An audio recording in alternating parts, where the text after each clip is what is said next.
Hello friends, आज हम पढ़ने वाले हैं ऊर्जा के बारे में। तो ऊर्जा की परिभाषा क्या है?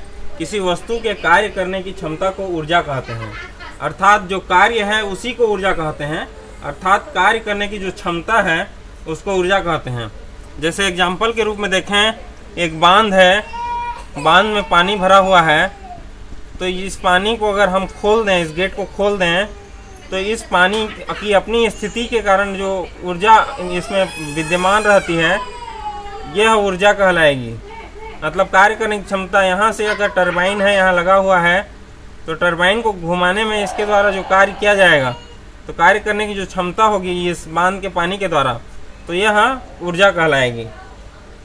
किसी वस्तु के कार्य करने की कुल क्षमता को उसकी ऊर्जा कहते हैं। कोई वस्तु अपनी किसी अवस्था में जितना कार्य कर सकती है, वही उस अवस्था में उसकी ऊर्जा होती है। और यदि कोई वस्तु, जैसे गोली चला, बंदूक से गोली निकला, तो इसके द्वारा टारगेट में कितना हिट किया गया, कार्य करने की क्षमता अगर इतना अंदर तक घुस पाई, तो ये जो इतना अंदर तक घुस पाई, इसके लिए जितना क्षमता लगा, कार्य करने की क्षमता, वो ऊर्जा के रूप ऊर्जा कहलाएगी। और हीट करने के बाद जब ये विरामावस्था में आ जाती है, तो विरामावस्था में इसकी ऊर्जा शून्य हो जाएगी। ठीक।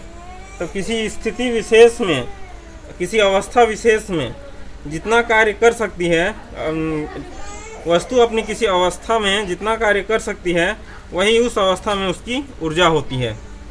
ऊर्जा भी कई प्रकार के होते हैं, जैसे ऊष्मीय ऊर्जा, यांत्रिक ऊर्जा, विद्युत ऊर्जा, रासायनिक ऊर्जा। तो यहाँ पर हम यांत्रिक ऊर्जा की बात करेंगे। यांत्रिक ऊर्जा की बात करेंगे। यांत्रिक ऊर्जा कितने प्रकार के होते हैं? यांत्रिक ऊर्जा मुख्यतः दो प्रकार के होते हैं।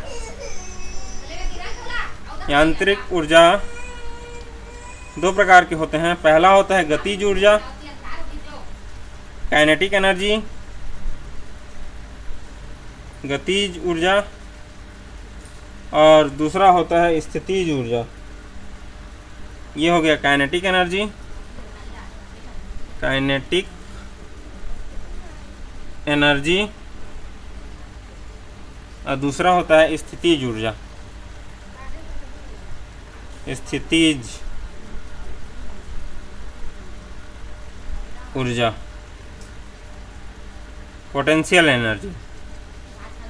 किसी वस्तु में उसकी गति के कारण जो ऊर्जा निहित होती है, वह उसकी गतिज ऊर्जा कहलाती है, पोटेंशियल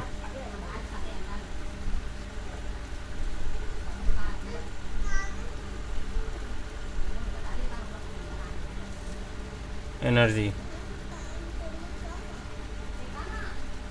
गतिज ऊर्जा के बारे में पहले देखते हैं। किसी वस्तु की अपनी गति के कारण जो ऊर्जा निहित होती है, वह उसकी गतिज ऊर्जा कहलाती है। किसी वस्तु में उसकी गति के कारण ऊर्जा को उसकी गतिज ऊर्जा कहते हैं।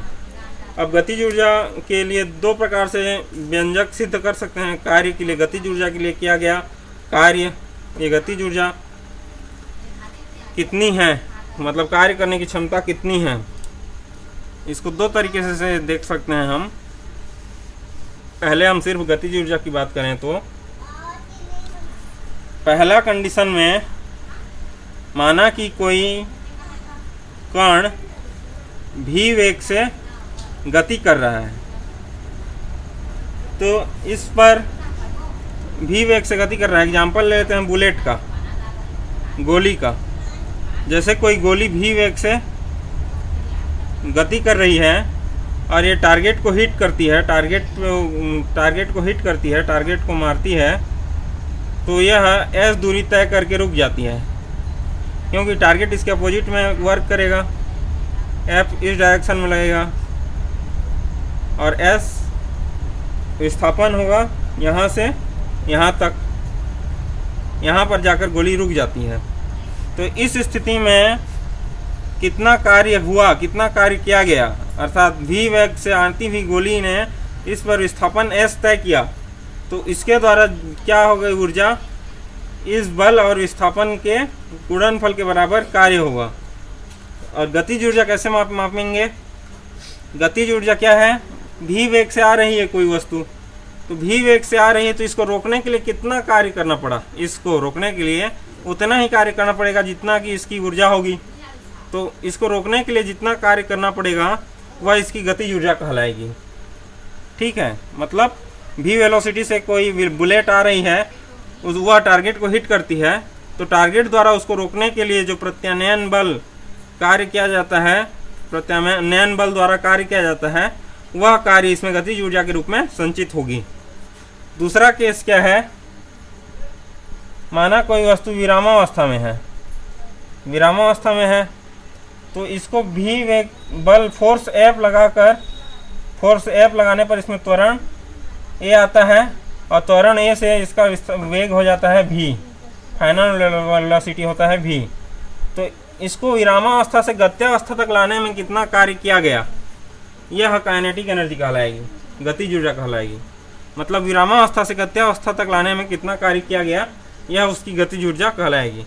यहाँ पर गत्यावस्था से विरामावस्था में लाने के लिए जो कार्य करना पड़ा वह उसकी गतिज ऊर्जा कहलाएगी, और यहाँ पर विरामावस्था से गत्यावस्था तक ले जाने में जितना कार्य करना पड़ा वह उसकी गतिज ऊर्जा कहलाएगी। तो पहला वाला केस सॉल्व करते हैं। यदि ये v वेग से, प्रारंभिक वेग v है, v वेग से कोई पार्टिकल या कोई वस्तु गति कर रही है, जैसे कि बुलेट मान लें, और टारगेट को हिट कर रही है, तो इस पर अवरोधन बल लगता है, अवरोधित बल लगता है F, इसके गति के विपरीत दिशा में, और इसमें मंदन होता है, मंदन होता है। एक्सेलरेशन को A से लेते हैं तो मंदन को -A से लेंगे, मंदन होता है, और जिसके कारण डिस्प्लेसमेंट कुछ दूर होकर के रुक जाता है, डिस्प्लेसमेंट थोड़ा सा होता है फिर रुक जाता है, और यह विरामावस्था में आ जाती है। तो इस स्थिति में बल का फार्मूला क्या होता है, mass force equal to mass into acceleration, द्रव्यमान गुणित त्वरण। तो माना कि इसका द्रव्यमान क्या है, m है, तो m इंटू a, लेकिन यहाँ पे एक्सेलरेशन नहीं हो रहा है, मंदन हो रहा है, त्वरण ना हो के मंदन हो रहा है, तो -A, F equal to m into -A। ठीक है, या फिर कहें क्योंकि ये 0 डिग्री बना रहा है फोर्स और डिस्प्लेसमेंट, 180 डिग्री बना रहे हैं इसलिए माइनस आ रहा है। ठीक है, तो F बराबर m -m है, -m A। A बराबर क्या होगा, -F/m। F बराबर -m में लिखेंगे क्योंकि कॉस जो है 180 डिग्री बन रहा है, यहाँ पे फोर्स इस डायरेक्शन में लग रहा है, विस्थापन थोड़ा सा इधर हो रहा है, तो -m हो गया, त्वरण है इसलिए -a लिए हैं। तो A बराबर -F/m, ये है आपका फर्स्ट इक्वेशन। दूसरा, हमको गति के तृतीय नियम से क्या पता है, गति के तृतीय नियम से,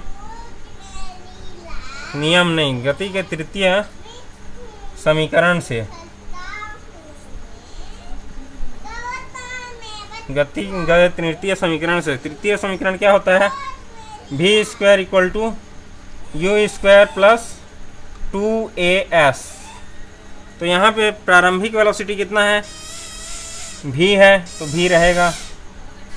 इनिशियल वेलोसिटी नहीं, v क्या है, फाइनल वेलोसिटी, फाइनल वेलोसिटी कितना है, यहाँ पे ये विरामावस्था में आ जाती है, तो विरामावस्था में वेलोसिटी 0 होती है, तो ये होगा 0², और इनिशियल वेलोसिटी कितनी थी, v, तो ये हो जाएगा v² प्लस 2, a के जगह समीकरण a से -F/m,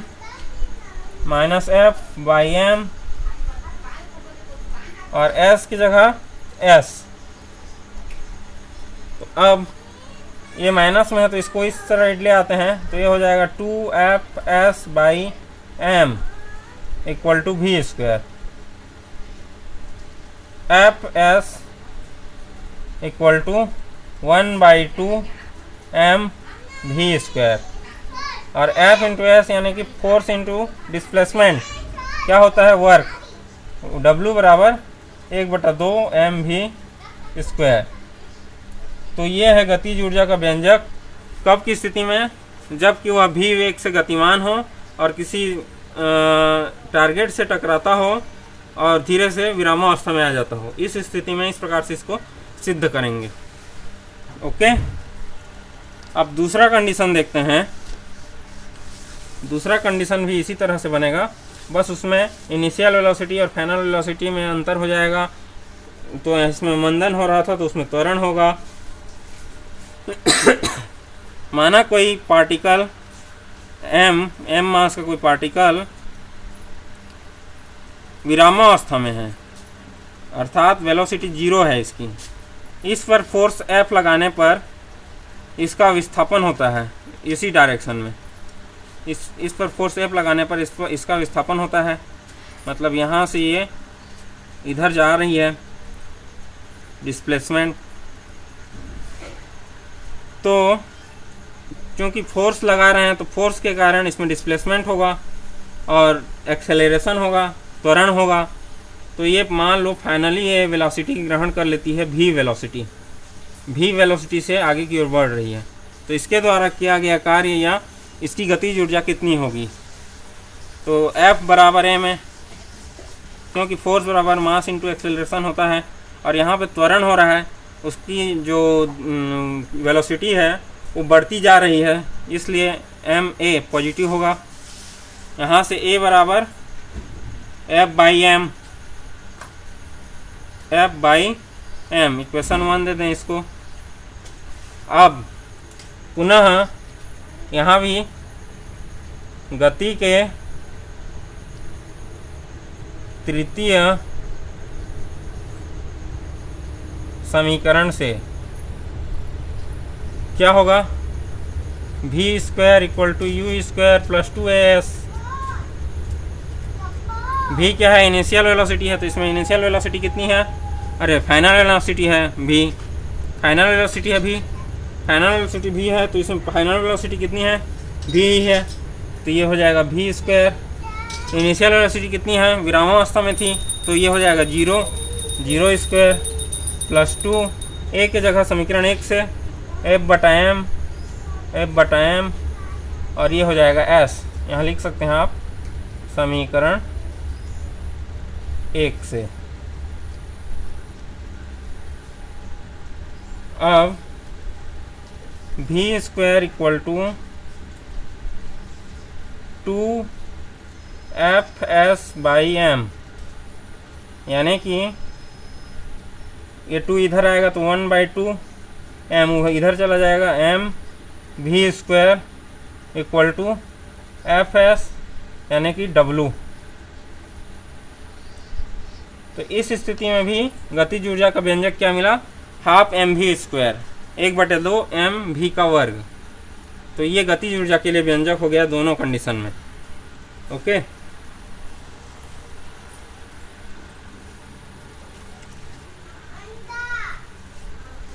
इसके द्वारा किया गया वर्क डन, मतलब यह कार्य जो है गतिज ऊर्जा के रूप में संचित रहता है। तो इसको हम लिख सकते हैं काइनेटिक एनर्जी, या फिर k से रिप्रेजेंट करते हैं काइनेटिक एनर्जी को, k बराबर 1/2 mv स्क्वायर। तो इसमें खास बात क्या है? m क्या है? मास है, वस्तु का मास, द्रव्यमान। और द्रव्यमान कभी भी ऋणात्मक या शून्य नहीं होता। शून्य तो हो सकता है, मतलब कोई भी द्रव्यमान ना हो, लेकिन ऋणात्मक नहीं होता। और v के स्क्वायर का मान v स्क्वायर है, किसी भी संख्या का वर्ग हमेशा धनात्मक आता है। अतः काइनेटिक एनर्जी के मान धनात्मक हो सकता है, केवल ऋणात्मक नहीं हो सकता। गतिज ऊर्जा सदैव धनात्मक होती है, शून्य भी धनात्मक में आता है। गतिज ऊर्जा सदैव धनात्मक होगी, क्योंकि m भी धनात्मक है, v स्क्वायर भी धनात्मक आएगा। ठीक है,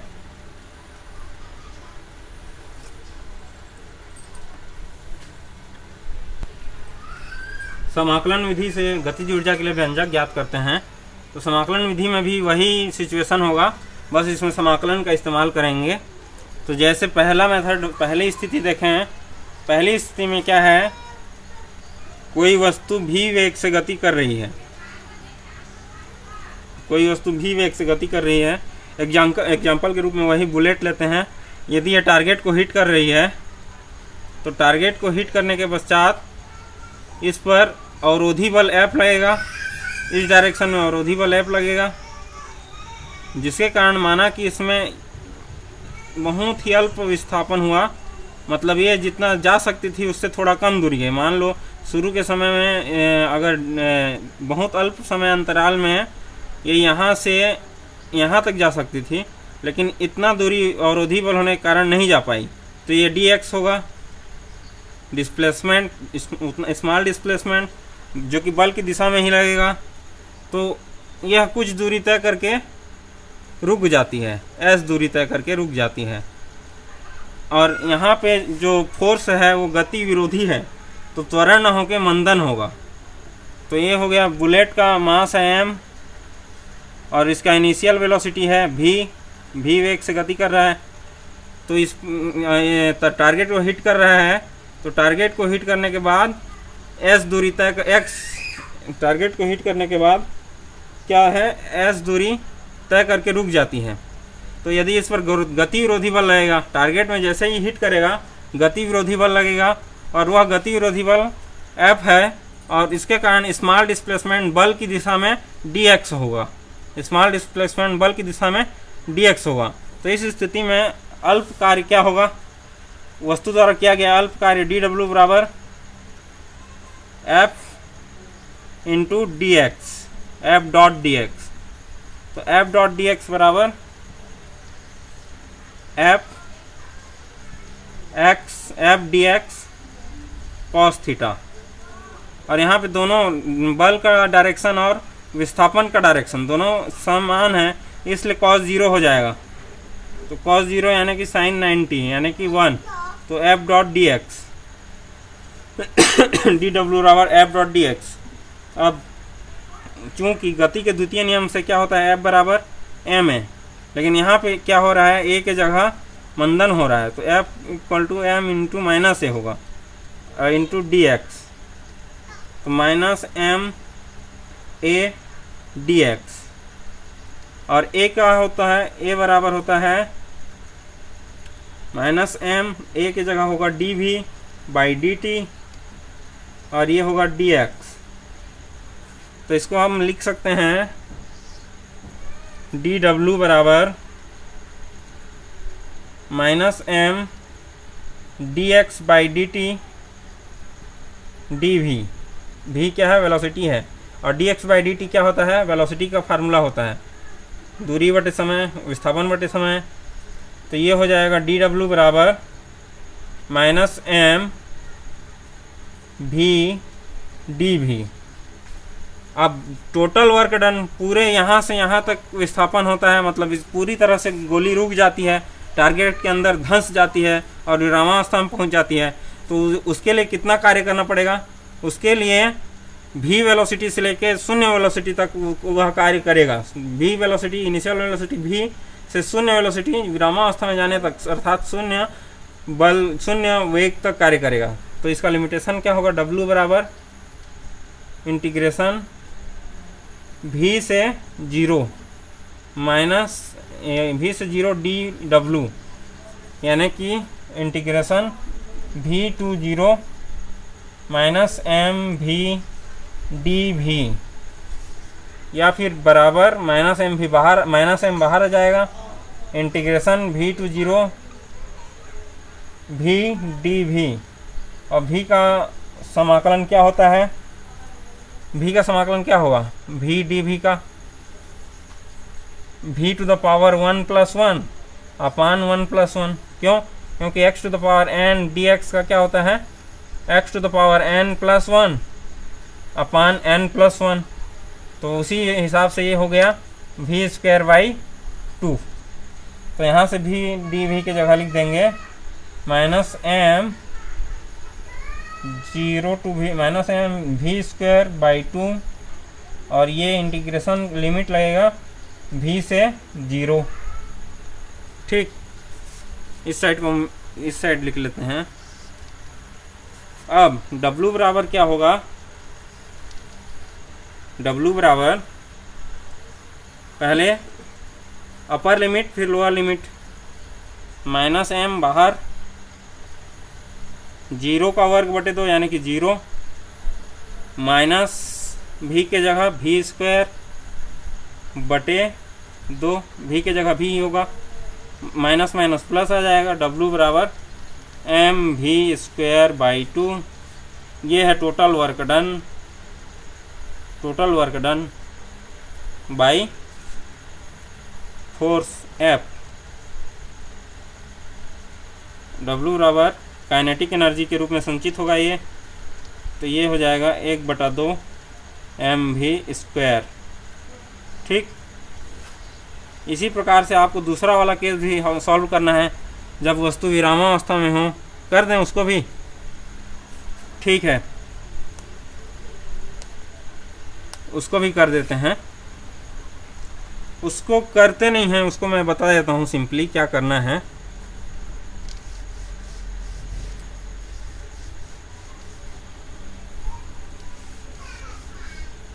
यदि वस्तु विरामावस्था में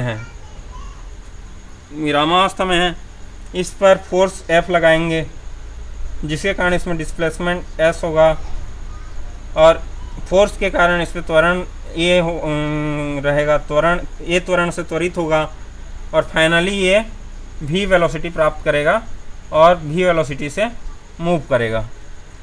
तो इसके लिए क्या होगा, F बराबर ma होगा, गति के द्वितीय नियम से, क्योंकि त्वरण हो रहा है, मंदन नहीं हो रहा है, तो प्लस ma होगा। ठीक है, और dw बराबर तो वही होगा F.dx equal to F.dx cos थीटा। थीटा की जगह यहाँ पे विस्थापन और बल दोनों का डायरेक्शन सेम है, तो cos 0 होगा, cos 0 यानी कि sin 90 यानी कि 1 बराबर F.dx, और F बराबर ma, और a की जगह dv/dt dx, तो ये हो जाएगा m dx/dt v dv। तो टोटल वर्क डन कितना होगा, इनिशियल वेलोसिटी कितनी है इसकी 0, और final velocity v m v dv। इसको सॉल्व करने पर आएगा 1/2 mv²। तो ये हो गया काइनेटिक एनर्जी के लिए इस स्थिति में, सेकंड स्थिति में डेरिवेशन। ओके,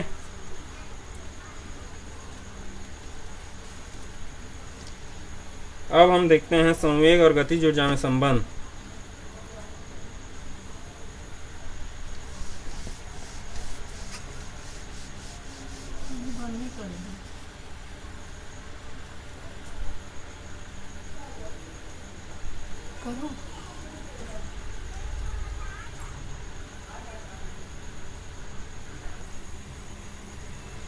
अब देखते हैं संवेग और गतिज ऊर्जा में संबंध।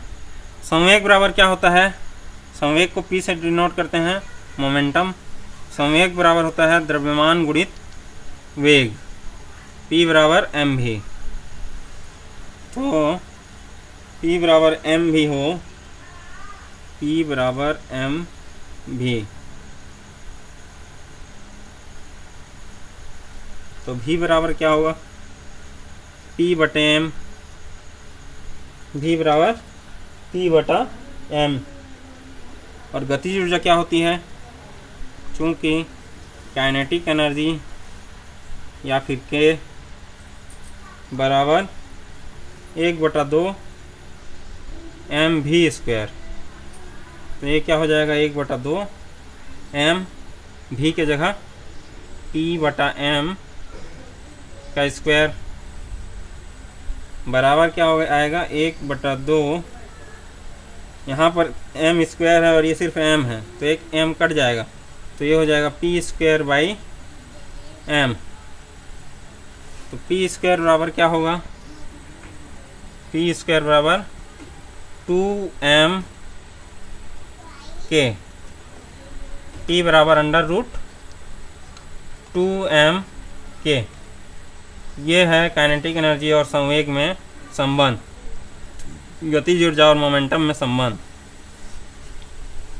संवेग और गतिज ऊर्जा में संबंध, P बराबर √2mk। अब कुछ कंडीशंस देख लेते हैं, कुछ महत्वपूर्ण स्थितियां देख लेते हैं। यदि दो वस्तुओं के संवेग समान हो, यदि दो वस्तुएं लेते हैं हम A और B, इनके संवेग हैं PA और ये है PB। इसका द्रव्यमान है MA, इसका द्रव्यमान है MB, और इसकी गतिज ऊर्जा है KA और इसकी गतिज ऊर्जा है KB। तो इस कंडीशन में PA और संवेग जब बराबर हो, यदि PA बराबर PB, तो क्या होगा? PA बराबर PB यानी कि √2MA KA बराबर √2MB KB, ये होगा।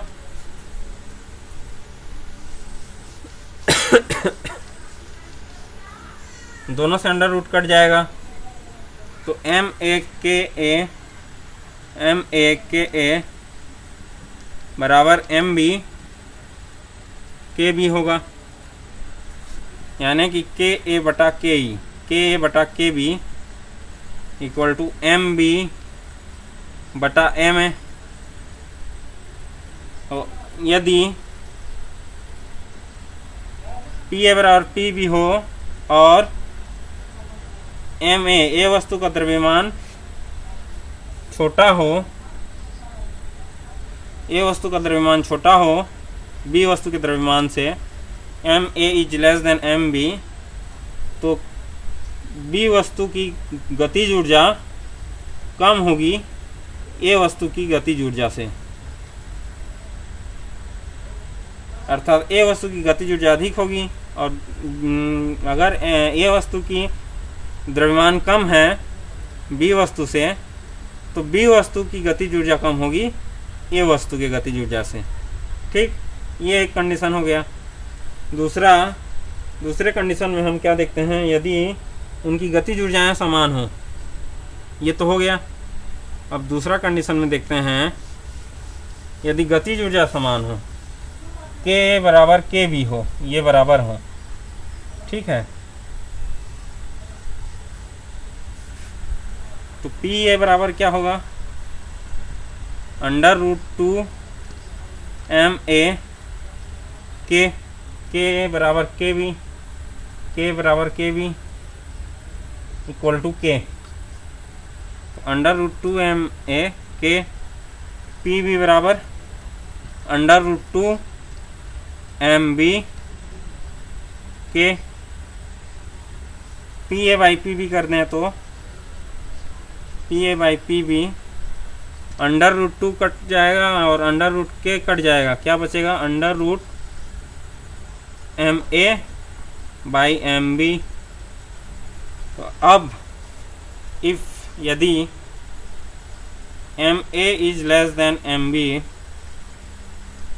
यदि MA is less than MB, तो देन तब PA is also less than PB, अर्थात यदि दोनों के गतिज ऊर्जा बराबर हो तो तो जो हल्की वस्तु है, उस हल्की वस्तु जो है उसका संवेग भारी वस्तु के संवेग से कम होगा।